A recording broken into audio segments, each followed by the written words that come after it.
Las olas chocan eternas contra los acantilados dentados de Irlanda, llevando susurros de los muertos. ¿Alguna vez te has preguntado por qué la costa irlandesa está salpicada de más faros embrujados que cualquier otra orilla de la tierra? ¿Por qué el lamento de la Banshee resuena con más fuerza donde las torres de piedra perforan la niebla del Atlántico? ¿Y por qué los marineros hablan de Merrows y Selkies solo en tonos bajos después de que el sol se ha puesto? Bienvenido a las costas espectrales de Irlanda, donde la antigua mitología céltica se desangra en el horror marítimo, donde los fareros desaparecen en el aire, y donde la frontera entre los vivos y los ahogados se disuelve como la niebla matutina sobre la bahía de Galway. Esta noche exploramos no las colinas verdes y ondulantes de la isla Esmeralda, sino la traicionera línea costera donde las almas son reclamadas tanto por el mar como por fuerzas sobrenaturales.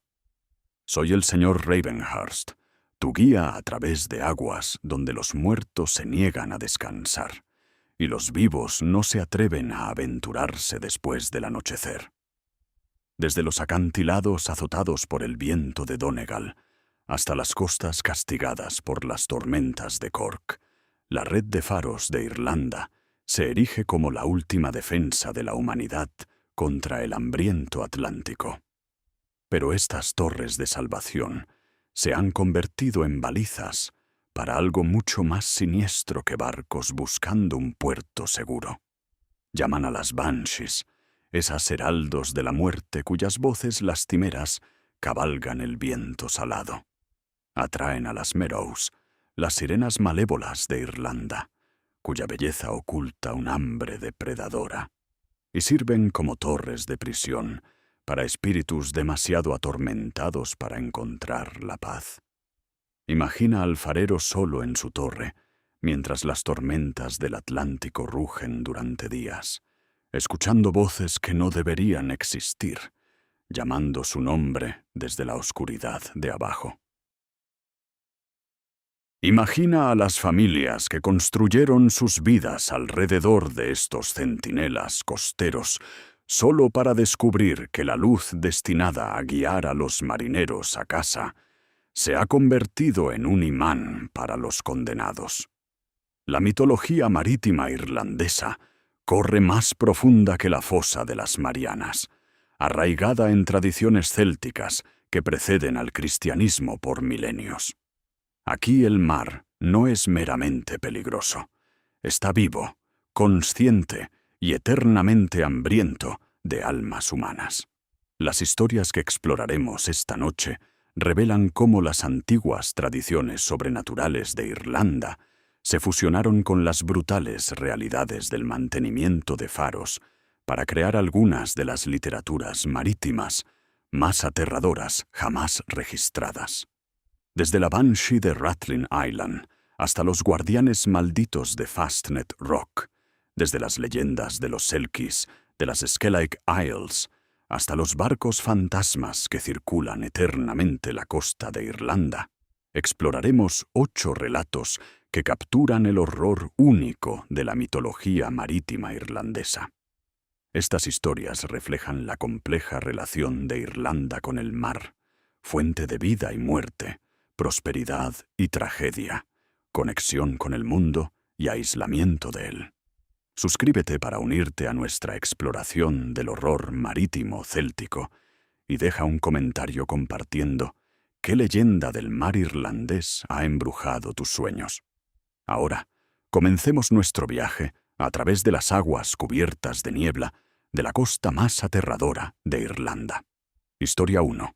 La Banshee del faro de Rathlin Island, la mujer que llora, de la luz del norte.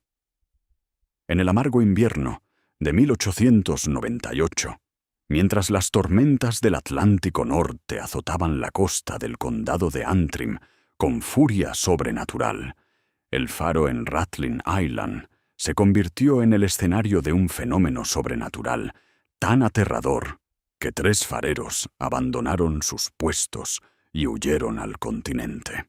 prefiriendo el desempleo a otra noche en la torre maldita. Imagina, si quieres, el aislamiento de Rathlin Island, a 6 millas de la costa de Irlanda del Norte, donde Marconi más tarde conduciría sus experimentos inalámbricos, pero en 1898 no era más que una roca azotada por el viento, poblada por pescadores resistentes y embrujada por recuerdos de antiguas masacres. El faro, completado en 1856, se erguía como un centinela blanco contra el cielo gris del Atlántico, su haz cortando a través de una niebla tan espesa que parecía lo suficientemente sólida como para caminar sobre ella. Thomas McGillicuddy, el guardián principal, había atendido luces a lo largo de la costa irlandesa durante 23 años. Él entendía los ritmos de la tormenta y la calma, el comportamiento de las aves migratorias y los trucos que el aislamiento podía jugar en la mente de un hombre. Pero nada en su experiencia lo había preparado para la mujer que apareció en la galería fuera de la sala de la lámpara, exactamente a las 3:17 de la mañana del 13 de diciembre de 1898. Ella estaba de pie, silueteada contra el haz giratorio, su largo cabello gris azotado por un viento que no hacía sonido. Su vestido, si se le podía llamar vestido, parecía tejido de espuma marina y luz de luna, translúcido, pero de alguna manera más real que la piedra sólida bajo los pies de McGillicuddy. Pero fue su lamento lo que la marcó como algo más allá del entendimiento mortal. Un sonido que parecía emerger no de su garganta, sino del aire mismo a su alrededor. Un lamento que hablaba de pérdidas tan profundas que habían roto agujeros en el tejido de la realidad misma. Ta ea tihin, gimió en gaélico, su voz transportándose a través del agua a pesar del rugido del viento. Él viene. El mar reclama lo suyo esta noche. McGillicuddy, criado con las historias de su abuela sobre la BANSHEES, reconoció a la Banshee inmediatamente. Pero este no era un fantasma del folclore, advirtiendo de una muerte natural.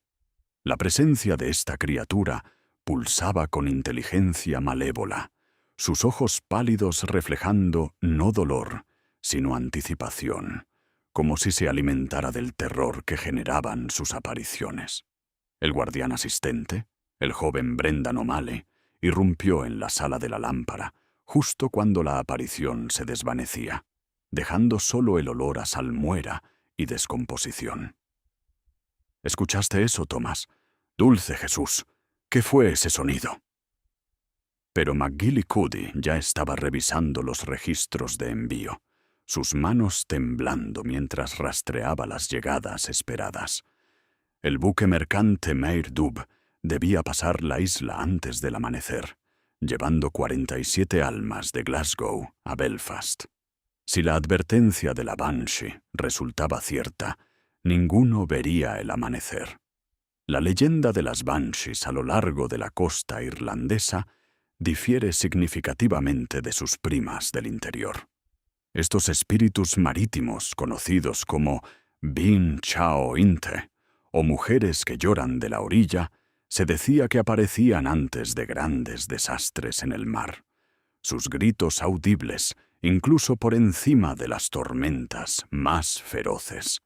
A diferencia de las Banshees tradicionales que lloraban por familias específicas, las variantes costeras parecían alimentarse de la tragedia masiva, volviéndose más fuertes con cada alma reclamada por las olas. La tradición local sostenía que la Banshee de Rathlin era el espíritu de Sorcha MacQuillan, hija del señor medieval de la isla, quien se arrojó desde los acantilados en 1575, cuando barcos españoles se llevaron a su amante como prisionero. Pero la investigación de McGillicuddy en los registros del faro reveló un patrón más inquietante. La Banshee había aparecido antes de cada naufragio importante en el área durante más de 40 años. Sus advertencias invariablemente precisas, su presencia volviéndose más sólida y aterradora con cada tragedia. A las 4:23 de la mañana, los cohetes de socorro del Mairedub iluminaron el cielo como estrellas fugaces.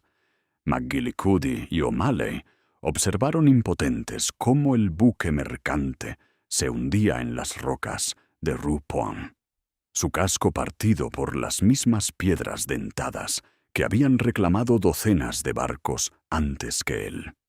Los botes de rescate de Ballycastle no llegarían hasta después del amanecer, y para entonces el Atlántico había reclamado 31 almas.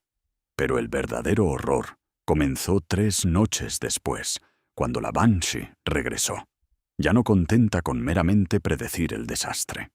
Esta vez trajo compañeros, los espíritus de los ahogados, figuras pálidas que se elevaron de las olas durante las horas más oscuras antes del amanecer.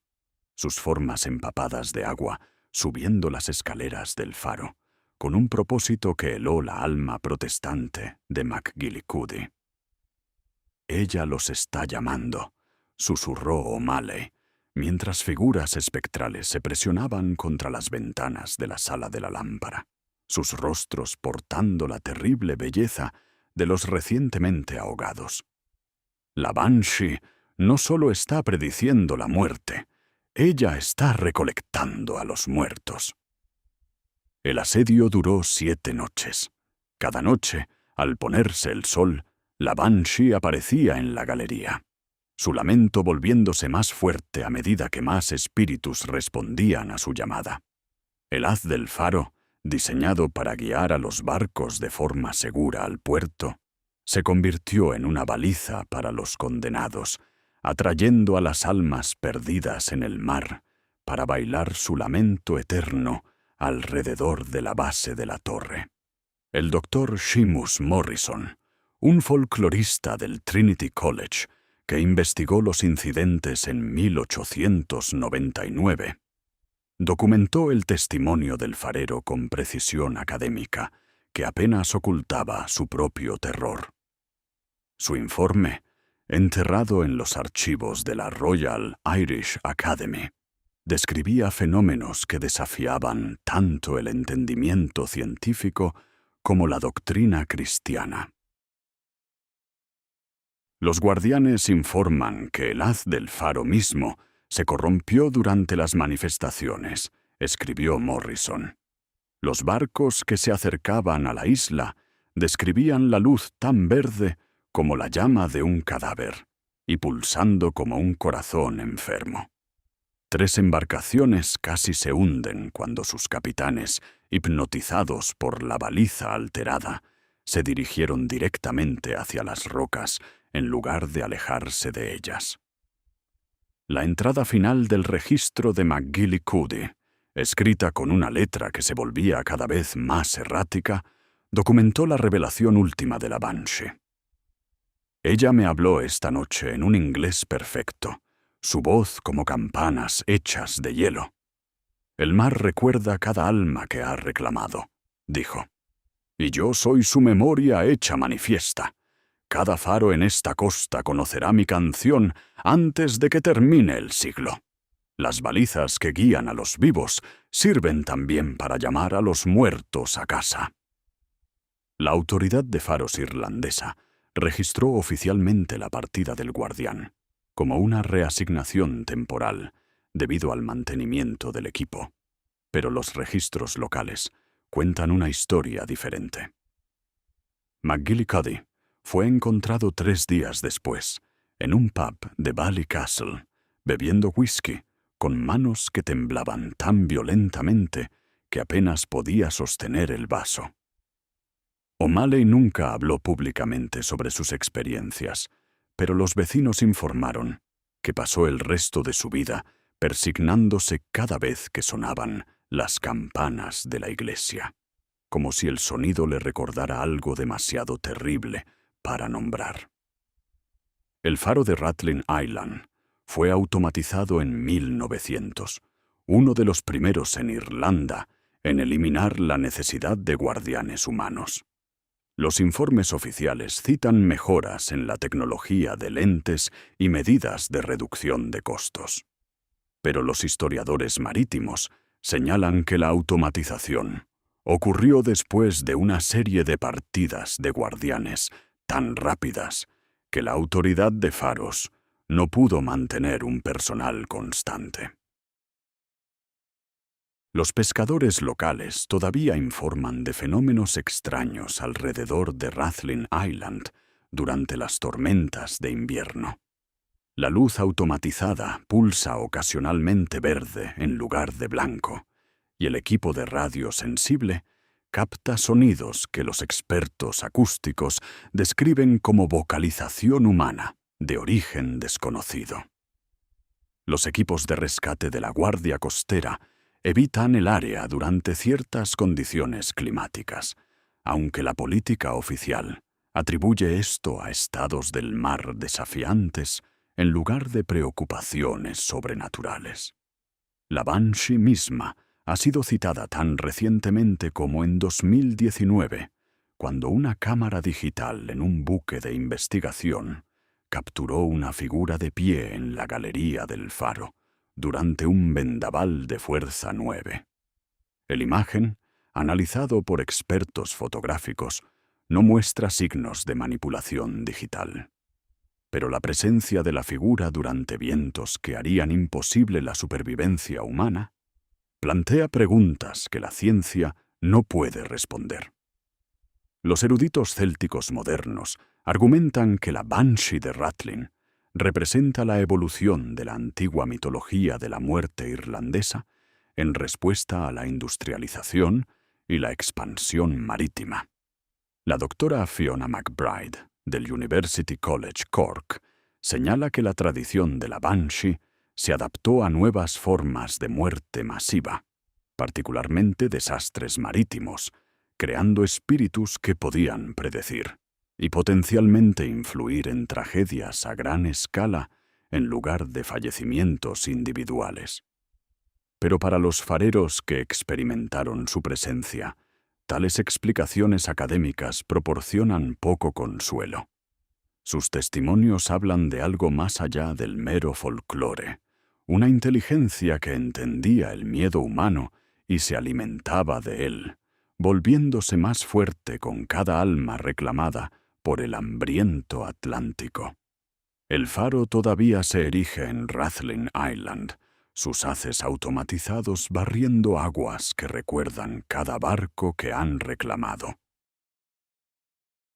En noches desgarradas por tormentas, cuando el viento aúlla como una mujer de duelo y las olas chocan contra las rocas con furia sobrenatural, los residentes locales cierran sus puertas y rezan para que el apetito de la Banshee por la tragedia finalmente se haya satisfecho. Pero el mar nunca olvida, y ella tampoco.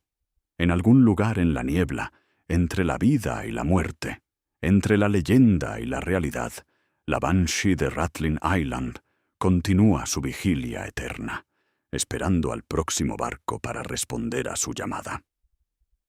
Historia 2. Los guardianes fantasmas de Fastnet Rock. La lágrima de Irlanda y las almas que nunca se fueron. A 4 millas y media al suroeste de Cape Clear Island, donde el mar Céltico se encuentra con el Atlántico en un caos de corrientes y mareas en competencia, se erige el faro de Fastnet Rock, la baliza más meridional de Irlanda y la última vista de la isla Esmeralda para millones de inmigrantes que huían del hambre y la pobreza.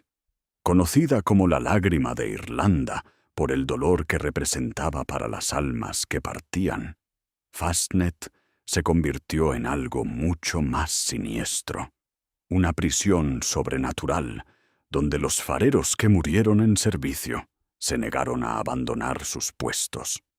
Imagina el acercamiento a Fastnet Rock En una mañana cubierta de niebla, en 1904, cuando el bote de socorro, Skellig Michael, llevaba provisiones frescas y un nuevo guardián asistente a lo que muchos consideraban el puesto de faro más aislado de las islas británicas. La roca misma se eleva desde el mar como una catedral gótica de piedra negra. Sus lados tan escarpados y hostiles que el aterrizaje requiere un tiempo perfecto con las mareas y mares absolutamente tranquilos. Patrick Daly, el guardián principal, había mantenido la luz durante 7 años, viendo pasar los barcos en su camino a América, mientras luchaba una batalla diaria contra el viento, las olas y un aislamiento tan completo que podía llevar a hombres más débiles a la locura. Pero cuando la tripulación del bote de socorro subió la escalera de hierro tallada en la cara de la roca, encontraron a Daly en conversación con 3 hombres que no deberían haber existido. «Ah, llegaron temprano este mes», gritó Daly a la tripulación del bote, aparentemente inconsciente de que algo andaba mal. «Suban y conozcan a los muchachos. Me han estado contando historias sobre los viejos tiempos». El capitán del bote, Seamus Murphy, que había estado sirviendo a Fastnet durante 15 años, reconoció a 2 de las 3 figuras inmediatamente. Uno era Thomas Breathnach, que se había caído de la galería durante una tormenta en 1897. El otro era Michael Sheehan, que simplemente había desaparecido una noche de invierno en 1901, dejando atrás solo su abrigo de hule y una entrada en el registro del faro que terminaba a mitad de frase.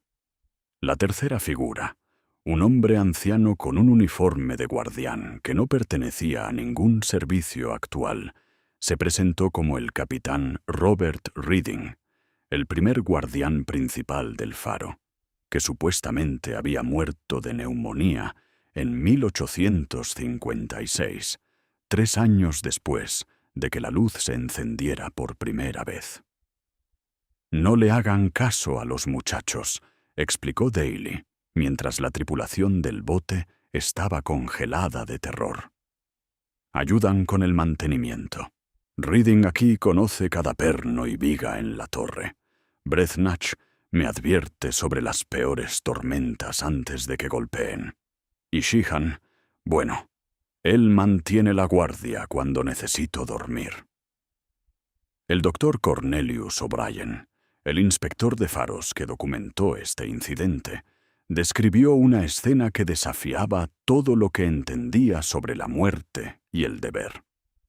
Los guardianes fantasmas se movían con un propósito a través de sus rutinas diarias, atendiendo equipo que no requería atención, puliendo bronce que no necesitaba pulido, y manteniendo una luz que había operado impecablemente durante décadas.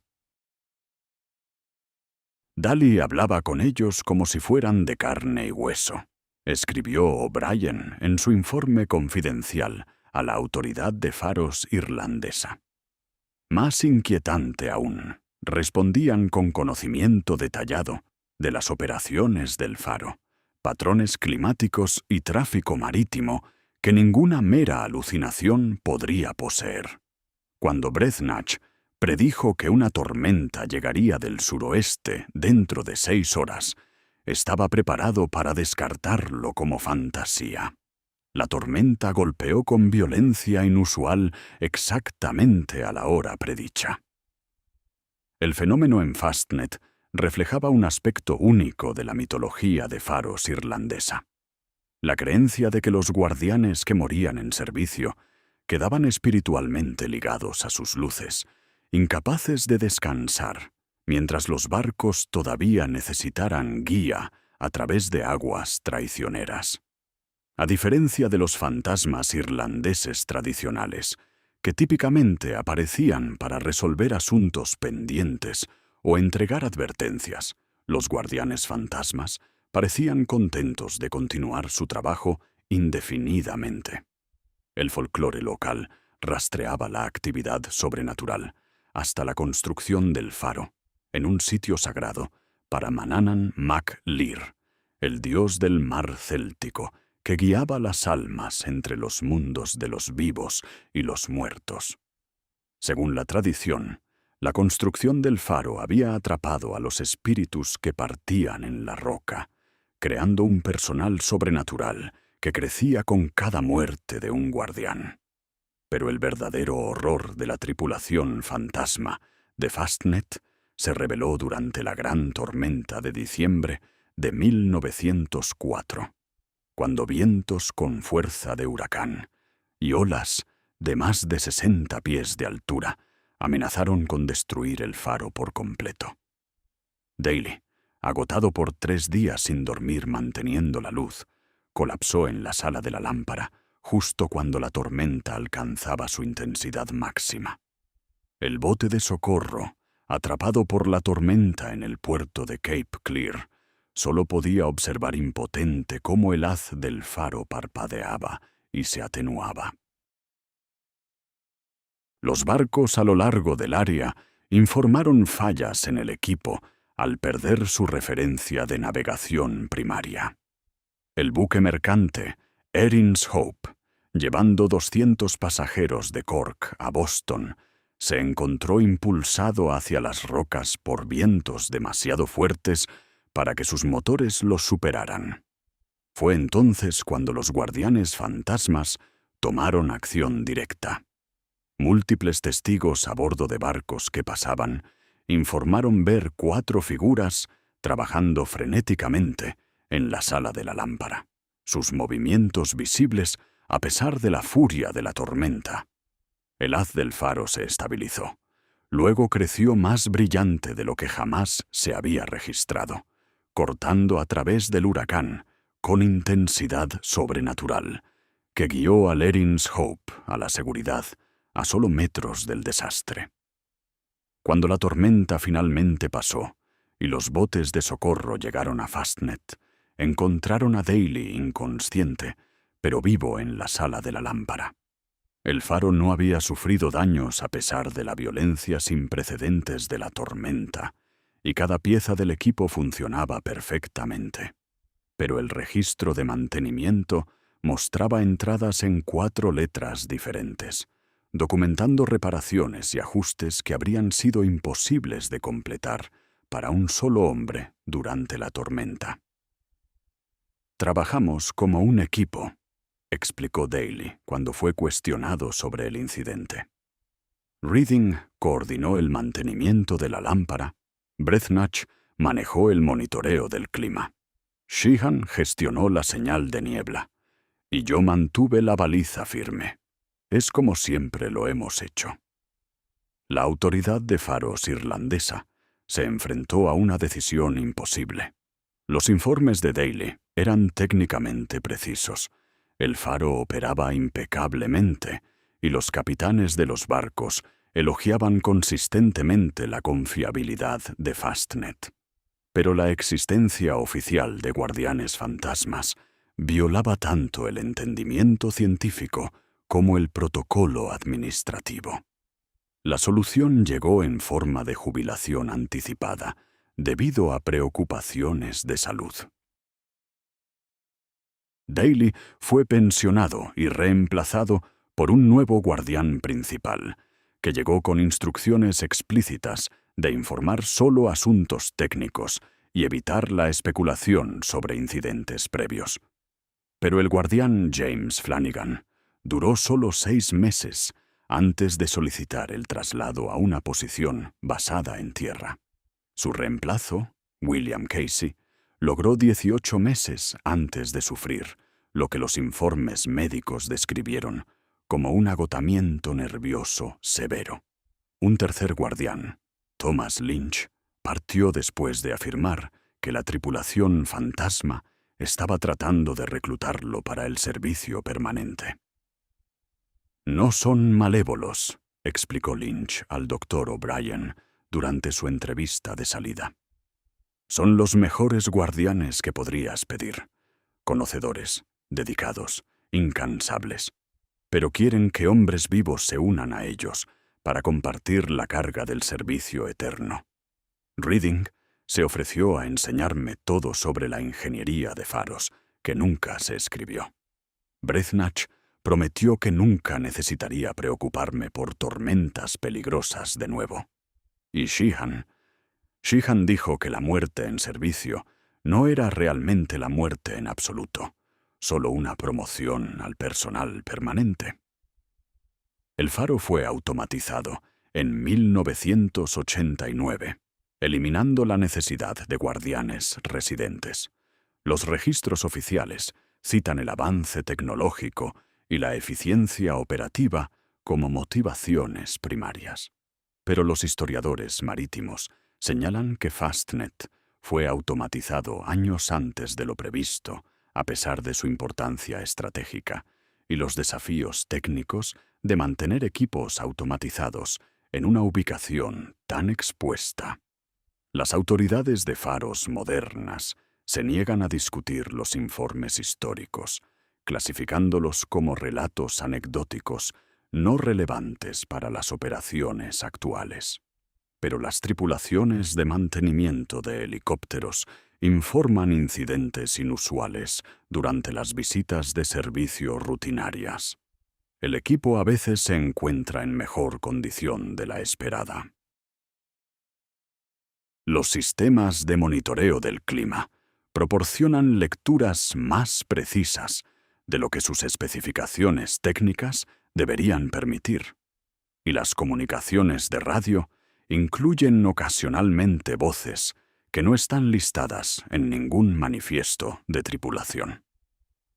El incidente moderno más inquietante ocurrió en 2003, cuando un helicóptero de mantenimiento encontró graves problemas mecánicos mientras se acercaba a Fastnet durante una tormenta.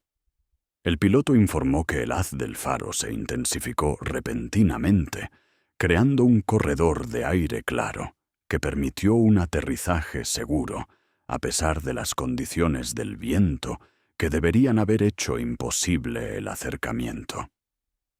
Después de reparaciones de emergencia, la tripulación del helicóptero se preparó para evacuar, pero el soporte en tierra comunicó por radio que 4 figuras eran visibles en la sala de la lámpara, despidiéndose. Solo 2 trabajadores de mantenimiento habían estado a bordo del helicóptero. La doctora Sarah McCarthy, una investigadora de lo paranormal del University College Cork, que ha estudiado Fastnet extensamente, argumenta que el faro representa una forma única de vida céltica después de la muerte. No castigo o asuntos pendientes, sino servicio voluntario extendido más allá de la muerte. Los guardianes fantasmas no están atrapados, explica McCarthy. Han elegido quedarse. En la mitología irlandesa, la frontera entre la vida y la muerte siempre fue permeable para aquellos que servían a las necesidades de la comunidad. Los fareros pueden haber simplemente adaptado este antiguo concepto a los requisitos marítimos modernos. But skeptics point out that every reported supernatural incident at Fastnet has involved life-saving interventions. If the phantom keepers exist, they've prevented more maritime disasters than they've caused, making them benevolent spirits rather than harmful entities. The lighthouse continues its automated operation, its beam sweeping across waters that separate Ireland from America. On clear nights, the light can be seen from over 20 meters away, a white finger pointing toward horizons that promise new beginnings for the living. But local fishermen avoid Fastnet during certain weather conditions, not from fear of the rocks, but from respect for the guardians who may still patrol its galleries. They report glimpses of figures in the lamp room during storms, shadows that move with purpose through automated systems, and the occasional sound of voices discussing weather patterns in accents that belong to no living men. Whether the phantom keepers of Fastnet Rock truly exist or represent the collective imagination of men isolated by sea and duty, their legend reflects something profound about Irish attitudes towards service, sacrifice, and the continuation of responsibility beyond the grave. In the grey waters off Cape Clear, where immigrant ships once carried Ireland's children toward uncertain futures, Fastnet Rock Lighthouse continues its eternal vigil.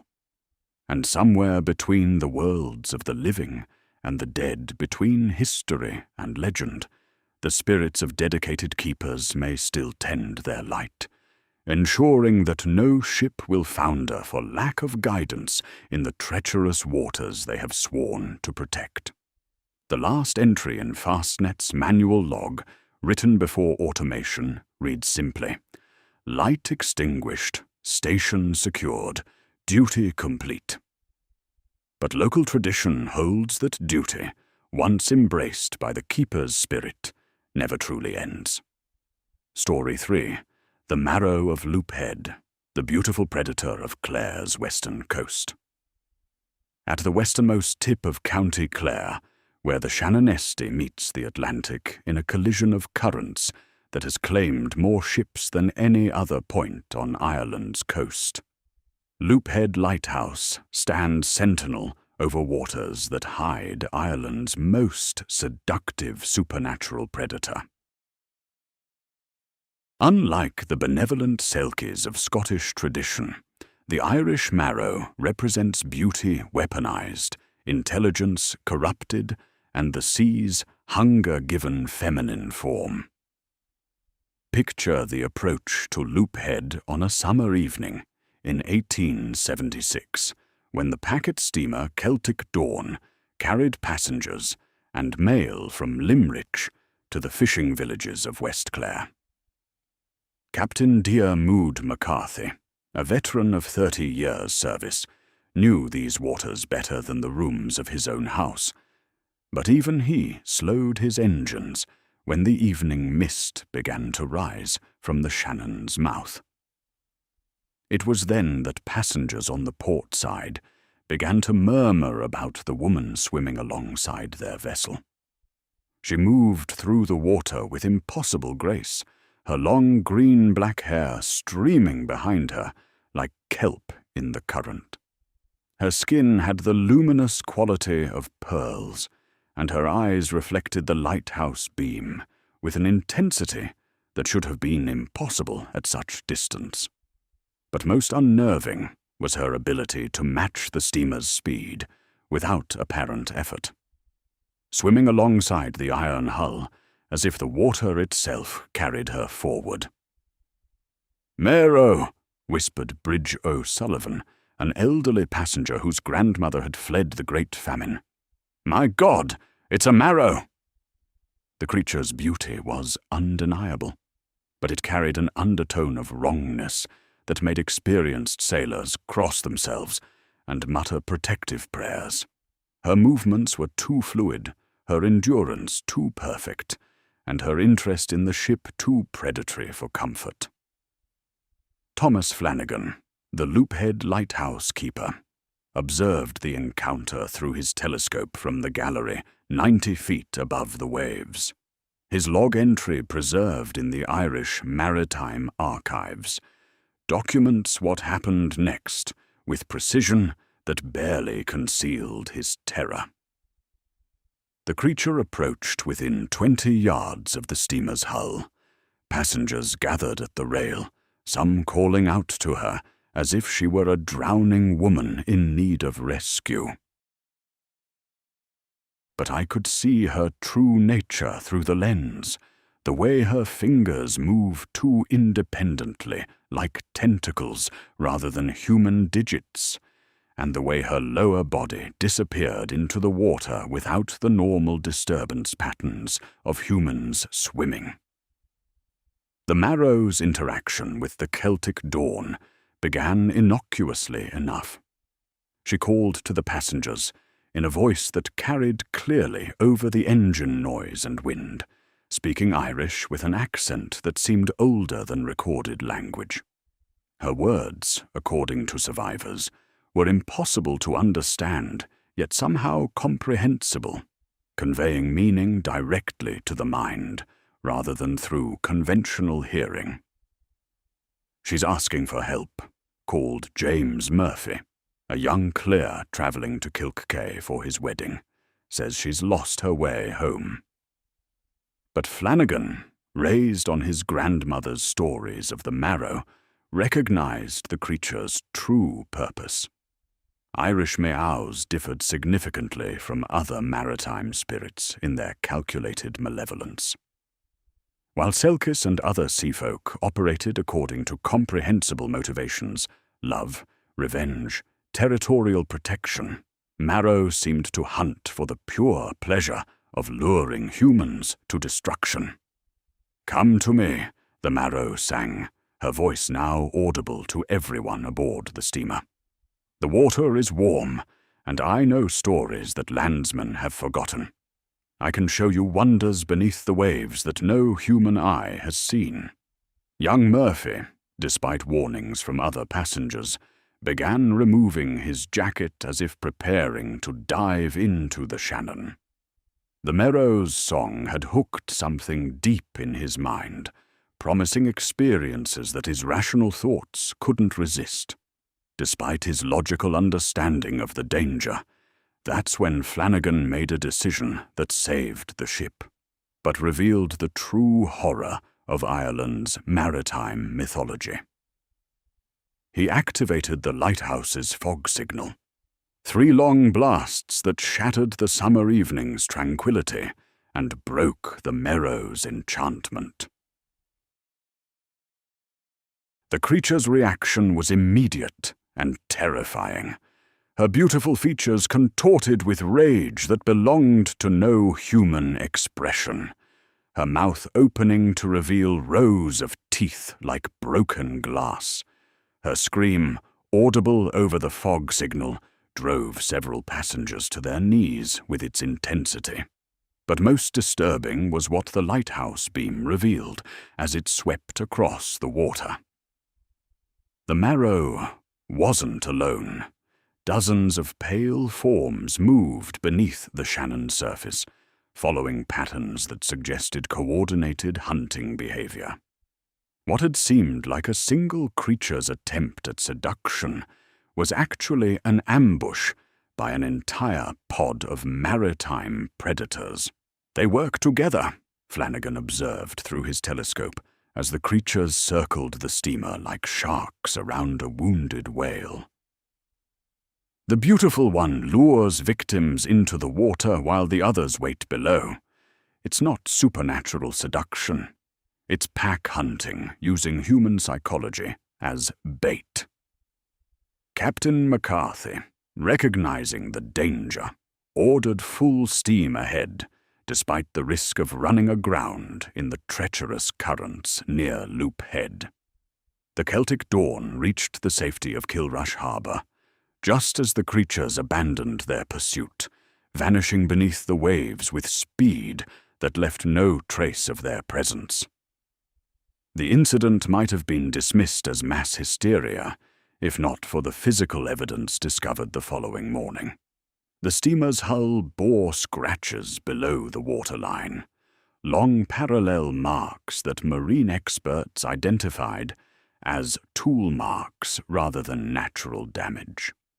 Something with considerable strength and manual dexterity had attempted to breach the iron plating while the ship was underway. Dr. Ian McMahon, a naturalist from the Royal Dublin Society who investigated the incident, documented findings that challenged contemporary understanding of both marine biology and Irish folklore. His report, published in the Journal of Celtic Studies in 1877, described a phenomenon that seemed to bridge myth and reality. The physical evidence suggests intelligence and coordination beyond what folklore attributes to solitary sea spirits. If these creatures exist, and the consistent testimony of multiple independent witnesses argues for their reality, they represent a form of marine life that has learned to exploit human psychological vulnerabilities for predatory purposes. Local tradition held that the loop-head meows were the descendants of women drowned during the Spanish Armada's passage in 1588, their souls corrupted by the sea's influence into something that retained human beauty but lost human compassion. Unlike the tragic sulcus of northern coasts, these creatures seem to have embraced their transformation, becoming apex predators that used their human origins to hunt human prey. Flanagan's subsequent research into lighthouse records revealed a pattern of disappearances that correlated with me sightings stretching back to the lighthouse's construction in 1854. Ships that encountered the creatures often reported crew members missing the following morning, with no explanation for their absence other than empty berths and personal effects left behind. The most detailed account came from the fishing vessel Colleen Bourne, whose captain, Paddy Considine, survived a Marrow encounter in 1879 by following his grandfather's advice about protection from sea spirits. Considine's testimony, recorded by the Cork Examiner, provided insights into the creature's behavior that academic observers had missed. She came up alongside us during the mackerel run, beautiful as anything you'd see in church paintings. But my grandfather taught me to look at their eyes, not their faces. Her eyes were older than the stones, cold as winter water, and hungry in ways that had nothing to do with food. When she smiled, I could see she was tasting us in her mind, deciding which of my crew would be easiest to take.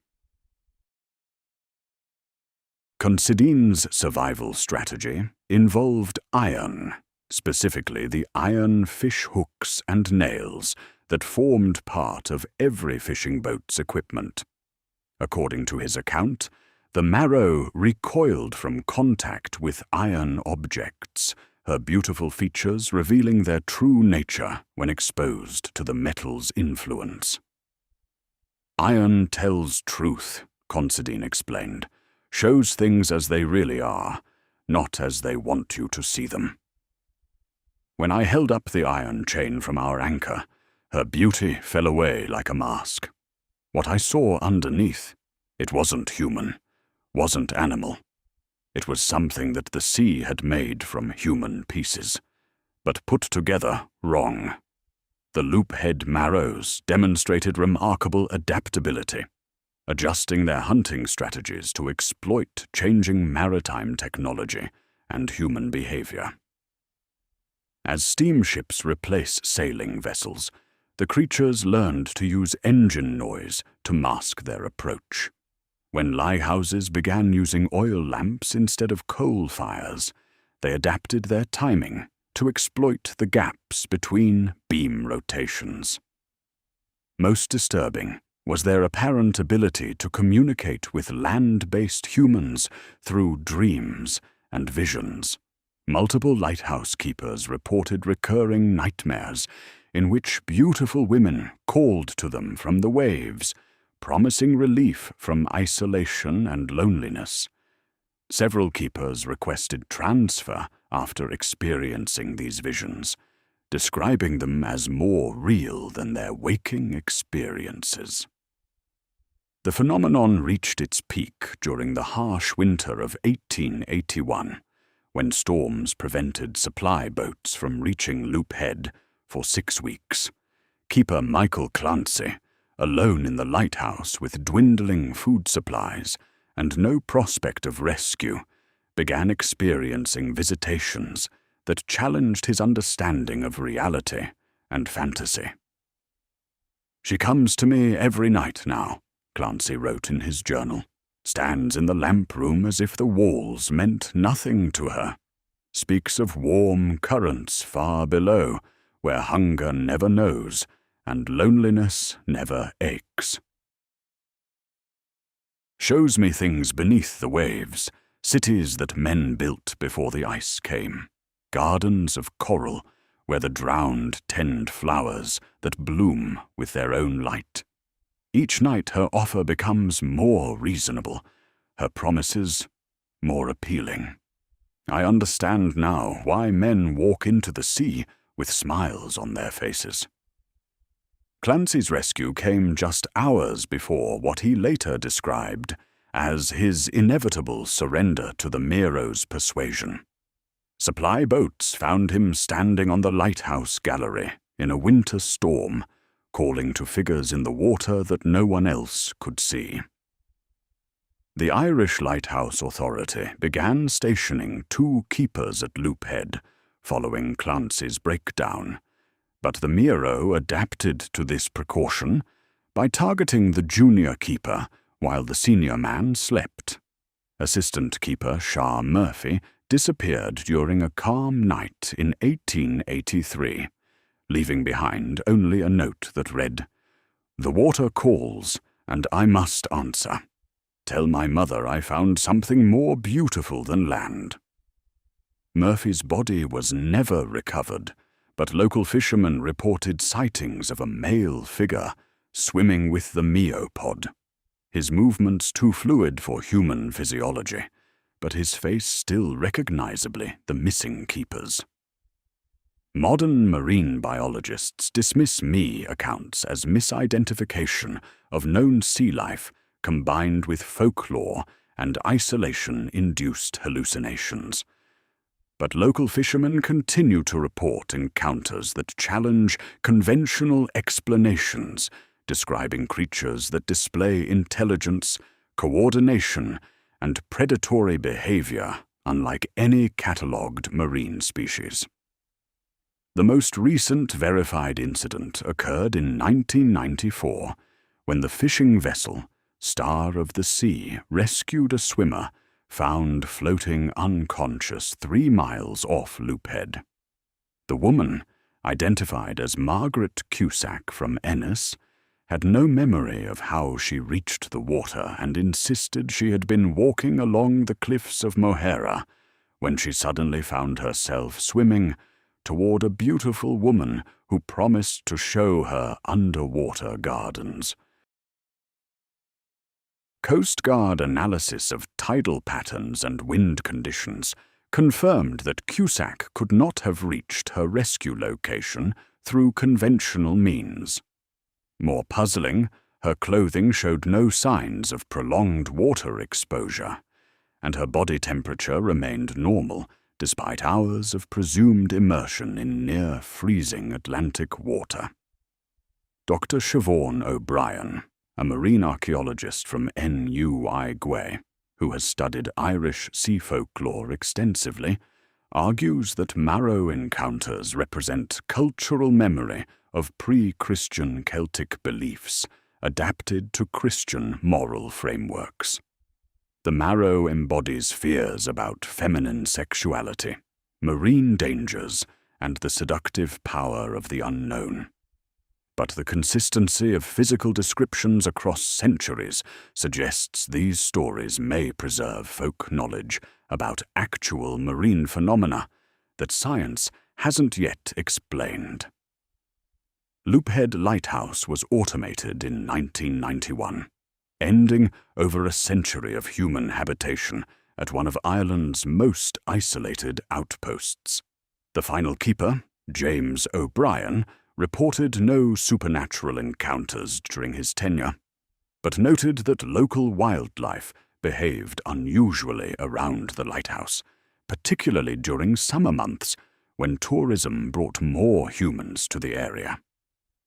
Modern visitors to Loop Head often report unusual experiences while walking the coastal paths, glimpses of figures in the water that disappear when observed directly, voices carried on offshore winds that speak in languages they don't recognize, and an overwhelming urge to enter the water despite its dangerous currents and cold temperature. The lighthouse continues its automated operation, its beams sweeping across waters that have claimed thousands of lives over the centuries. Whether the marrows of Loophead represent supernatural predators, unknown marine life, or the collective imagination of a maritime culture, their legend reflects deep truths about humanity's relationship with the sea, our attraction to its beauty, our fear of its power, and our recognition that some hungers can never be satisfied by anything the land provides. On summer evenings, when the Atlantic glows like molten copper, and the Shannon estuary reflects the lighthouse beam like a mirror, visitors to Loophead sometimes see figures moving in the water with grace that seems too perfect for human physiology. Local guides recommend admiring such sights from a safe distance, remembering that in Irish waters, beauty and danger often wear the same face. The Merrow's song still echoes in the waves that crash against Clare's western coast, promising wonders beneath the surface that no living human has seen and returned to describe. But those who heed that call join the countless souls who learn too late that some invitations, however beautiful, lead only to depths from which there is no return. Story 4. The Cursed Light of Skellig Michael, where monks and monsters share sacred ground. 8 miles off the coast of County Kerry, where the Atlantic swells meet ancient stone in a collision of natural force and human devotion, Skellig Michael rises from the sea like a Gothic cathedral carved by gods with darker purposes than salvation. This UNESCO World Heritage Site, famous for its 6th century monastery and Star Wars filming locations, harbours a lighthouse with the most disturbing history in Irish maritime records, a beacon where Christian piety and Celtic paganism merged into something that defied both traditions. Picture the approach to Skellig Michael in the autumn of 1826, when the Irish Lighthouse Board selected this remote pinnacle of rock as the site for a new light to guide ships through the treacherous waters between Ireland and America. The construction crew, led by engineer Alexander Mitchell, arrived to find more than ancient monastic ruins awaiting them on the island's summit. The Augustinian monks who had abandoned Skellig Michael in the 12th century had left behind more than their stone beehive cells and carved crosses. According to local tradition, they had also left guardians, spiritual entities bound to protect the island's sacred character from defilement by secular purposes. The lighthouse, with its practical function and Protestant oversight, represented exactly the kind of worldly intrusion these guardians had been created to prevent. Brother Coleman McCarthy, the last monk recorded as residing on Skellig Michael before the medieval abandonment, had allegedly used ancient Celtic binding rituals to ensure that the island's spiritual isolation would be maintained. His manuscript, discovered during lighthouse construction and later translated by scholars at Trinity College, described protective measures that combined Christian monasticism with pre-Christian Celtic magic. Let no light save the light of Christ illuminate this holy rock. Let no voice save those raised in prayer disturb its silence. Should worldly men seek to corrupt this sanctuary with secular purpose, let the guardians awaken to defend what God and the old powers have sanctified together. The lighthouse construction proceeded despite warnings from local fishermen who refused to transport materials to the island during certain phases of the moon. Work progressed normally during daylight hours, but night shifts reported phenomena that challenged both Protestant theology and rational explanation. Foreman Patrick Dooley, a practical corkman with little patience for superstition, documented incidents that forced him to reconsider his skepticism about Irish folklore. His construction journal, preserved in the National Library of Ireland, describes encounters that became increasingly disturbing as the lighthouse neared completion. The lads report voices in the old cells during night watches, Latin chanting that echoes from stones that should be empty. When we investigate, we find nothing but shadows that move independently of our lanterns.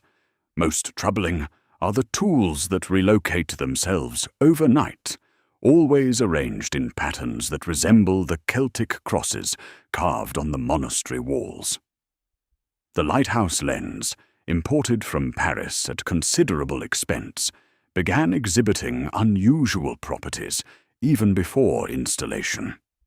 The crystal components, precisely ground to focus light with mathematical accuracy, spontaneously aligned themselves into configurations that had no basis in optical science. When assembled according to the manufacturer's specifications, the lens produced beams that curved impossibly, creating light patterns that resembled the illuminated manuscripts found in the monastery ruins. Dr. Fergus O'Brien, the Trinity College archaeologist who studied the medieval manuscripts, recognized the significance of these optical anomalies. His confidential report to the Lighthouse Board described phenomena that suggested the island's spiritual guardians were adapting to modern intrusion rather than simply resisting it. The entities that protect Skellig Michael appear to be attempting integration rather than elimination of the lighthouse. They seem to understand that the beacon serves a protective function, guiding ships away from dangerous rocks, which aligns with their fundamental purpose of preserving life. But they are also transforming the lighthouse to serve spiritual as well as navigational purposes. The first lighthouse keeper, James Sullivan, arrived in 1827 with explicit instructions to maintain the light according to standard procedures and report any technical problems immediately. Sullivan, a veteran keeper with 20 years' experience at mainland stations, expected the usual challenges of isolation, weather, and equipment maintenance. He was unprepared for a lighthouse that seemed to operate according to its own mysterious agenda. "The light comes on by itself," Sullivan wrote to his supervisor after his first week on station. "Not just the lamp. The entire beam assembly rotates and focuses without human intervention. The lens produces colors that aren't supposed to exist in lighthouse operations, particularly a blue-green illumination that appears during storm conditions. Ships report that this colored light is visible from much greater distances than our standard beam, helping them navigate in weather that would normally force them to heave to and wait for dawn."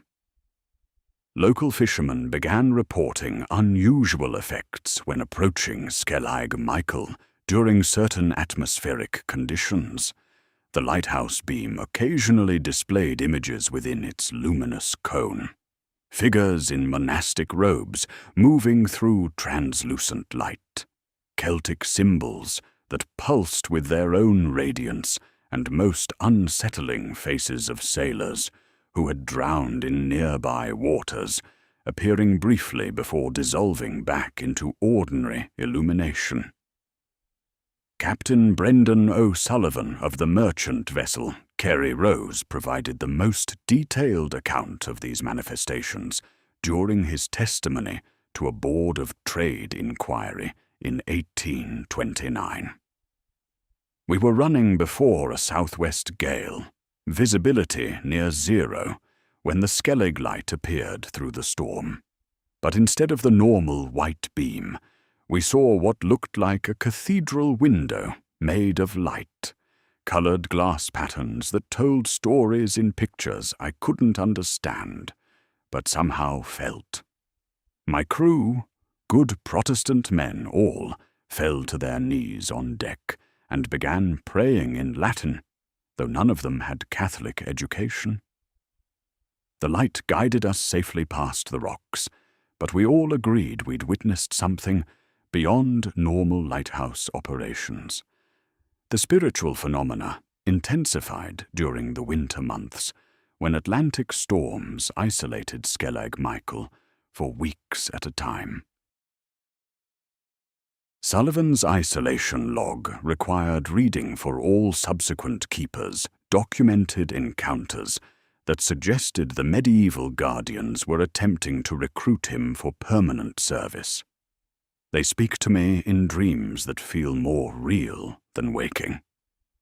Brother Coleman himself appears unchanged by 6 centuries, explaining that the lighthouse has become part of their sacred mission. He offers to teach me the true purpose of the light, not just to guide ships, but to guide souls safely between this world and the next. Each night, his arguments become more persuasive, his promise of spiritual enlightenment more appealing than my earthly duties. The crisis reached its peak during Christmas of 1829, when a storm prevented supply boats from reaching the island for 3 weeks. Sullivan, alone with dwindling provisions and no contact with the mainland, experienced visions that transformed his understanding of the lighthouse's true function. The lens has become a window between worlds. Through it, I can see ships that haven't been built yet, carrying passengers who haven't been born. I watch vessels from centuries past still making their crossings, their crews unaware that death claimed them long ago. The lighthouse doesn't just guide the living. It serves as a beacon for souls lost at sea, helping them find their way to whatever shore awaits them beyond the horizon of death. When supply boats finally reached Skellig Michael, they found Sullivan alive, but fundamentally changed. He had lost significant weight. His hair had turned white, and his eyes carried a distant quality that suggested he was seeing realities invisible to others. Most unsettling, he spoke fluent Latin despite having no classical education, and could recite medieval Irish prayers that scholars identified as specific to the Skellig monastery.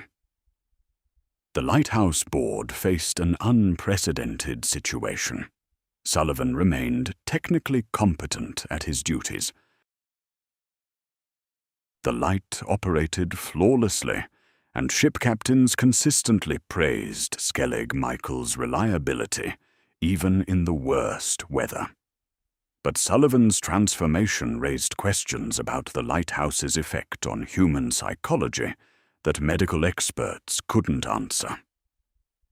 Dr. Michael Cardy, a physician who examined Sullivan after his rescue, documented changes that challenged contemporary understanding of human physiology and psychology. The keeper displays knowledge he could not have acquired through normal means, speaks languages he never learned, and demonstrates awareness of maritime conditions before they become apparent through conventional observation. Most remarkable, his vision has improved dramatically. He can identify ship types and read signal flags at distances that exceed normal human capability. The solution came in the form of rotating assignments. No keeper would remain on Skellig Michael for more than 6 months, preventing the deep integration with the island's spiritual influences that had transformed Sullivan. But this policy created its own problems, as each new keeper required time to adapt to the lighthouse's unique operational characteristics. Assistant keeper Michael Murphy, who served during the summer of 1831, documented the lighthouse's most extraordinary manifestation, the ability to communicate directly with ships in distress through light patterns that conveyed specific information. A brigantine from Bristol was taking on water 12 miles northwest of the island. I had no way of knowing her situation, but the lighthouse beam began pulsing in a pattern I'd never seen.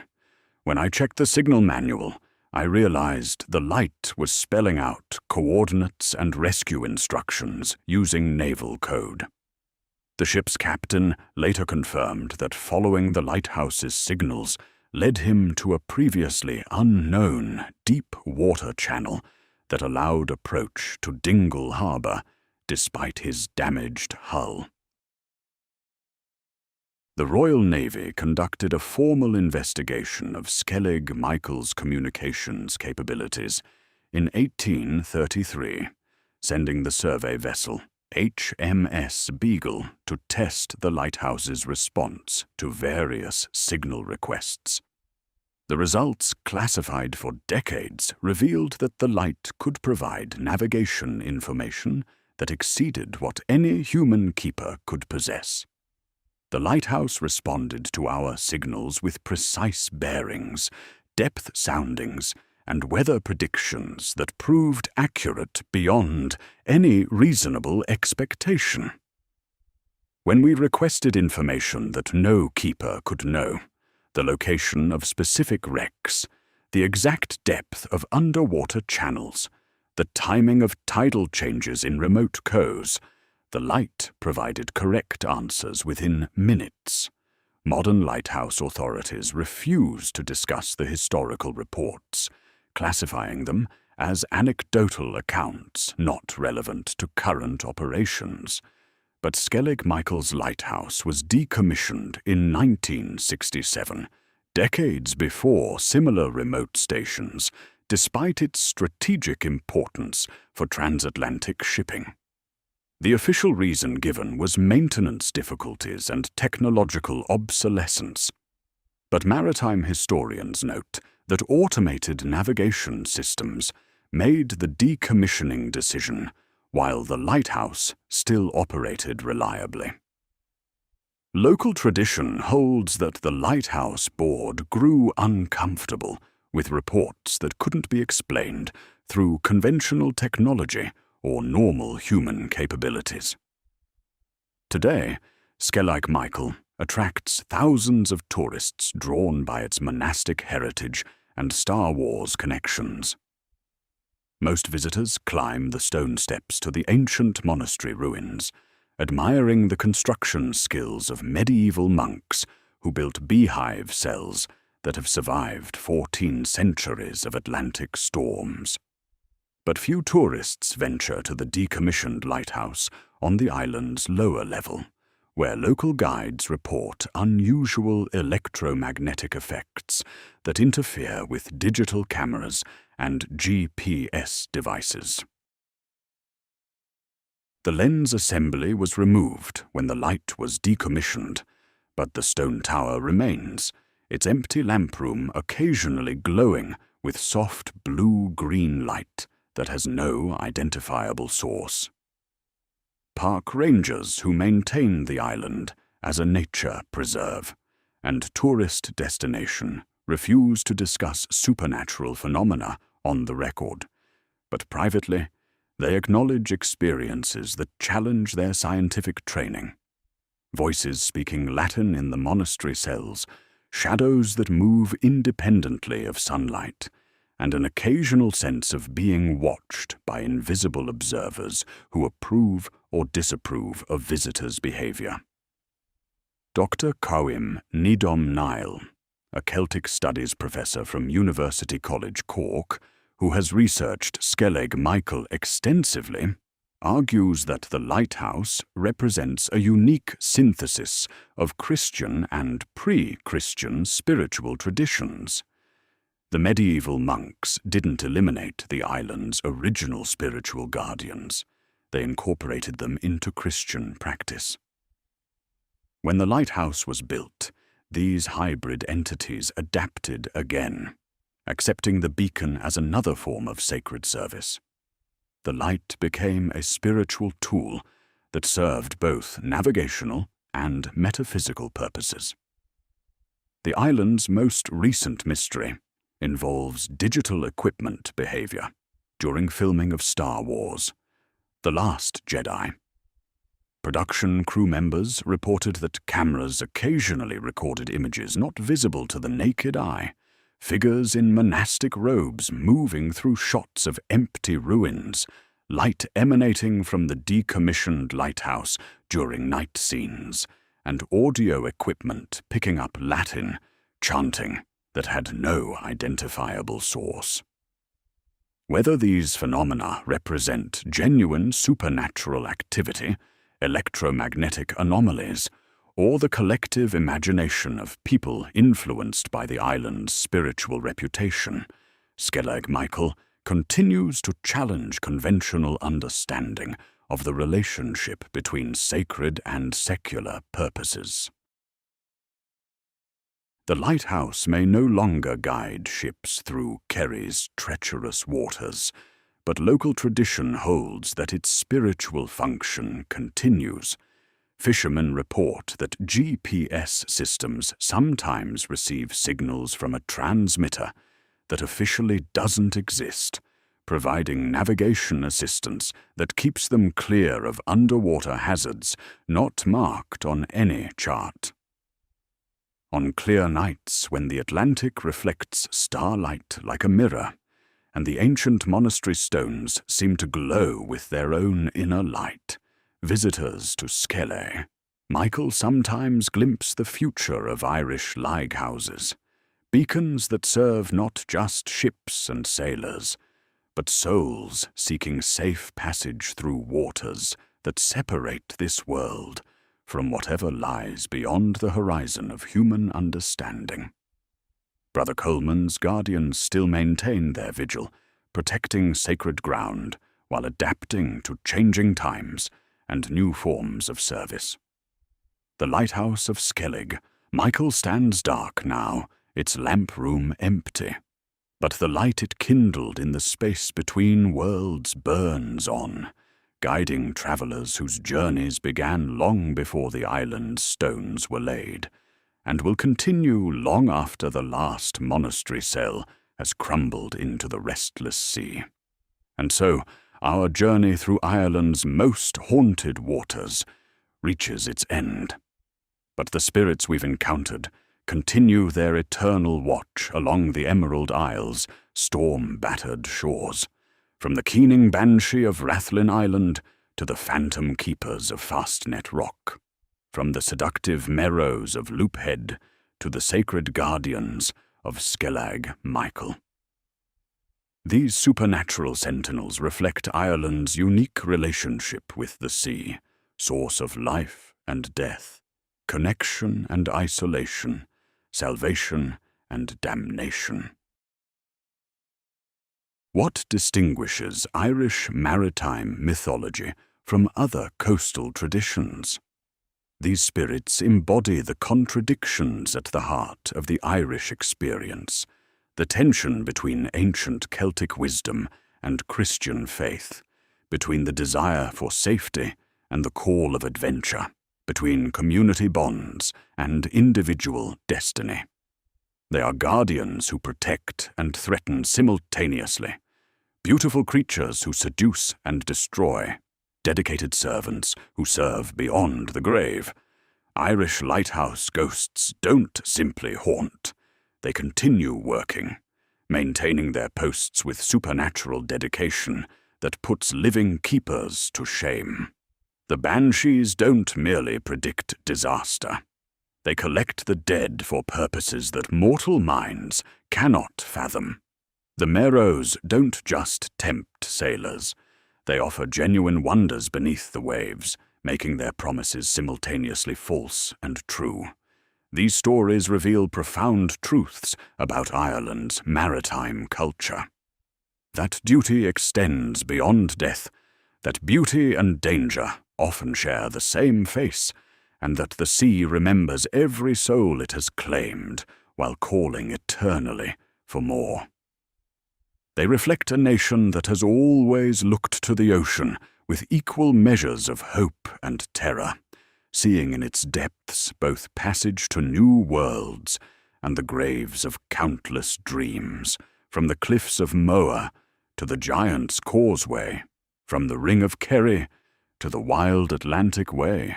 Ireland's lighthouse network stands as humanity's defiance against the sea's hungry darkness.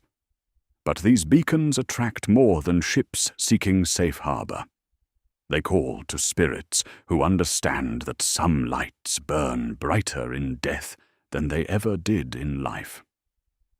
The automation of Ireland's lighthouses may have eliminated human keepers, but local tradition holds that the spiritual guardians remain, adapting to new technologies while maintaining their ancient purposes. Whether blessing modern navigation systems or cursing careless sailors, they continue the work that death could not interrupt. If you found truth in these tales of Celtic maritime horror, subscribe to Mr. Ravenhurst's explorations of supernatural phenomena from around the world. Share your thoughts on how Irish sea legends reflect the nation's complex relationship with immigration, isolation, and the eternal call of distant shores. Tell us which of these haunted beacons will follow you into your dreams tonight. Until we meet again in the mist, between legend and reality, between the living and the drowned, remember that in Irish waters, every lighthouse casts two shadows, one visible to mortal eyes, and another that reaches into realms where the dead tend lights that guide souls safely between worlds. The Banshee's wail still rides the Atlantic wind, calling to ships that may not yet be built, warning of disasters that may not yet be written in the stars. Sweet dreams, dear listeners, and remember in Ireland, even death is just another form of duty, and the finest keepers never truly abandon their posts. Slán go foil until we meet again, where the sea keeps its secrets, and the dead keep their vigil over the living. What Irish maritime legend haunts your imagination? Share your own encounters with Ireland's supernatural coast in the comments below, and let us know which haunted lighthouse you dare to visit if you could be certain of returning to tell the tale.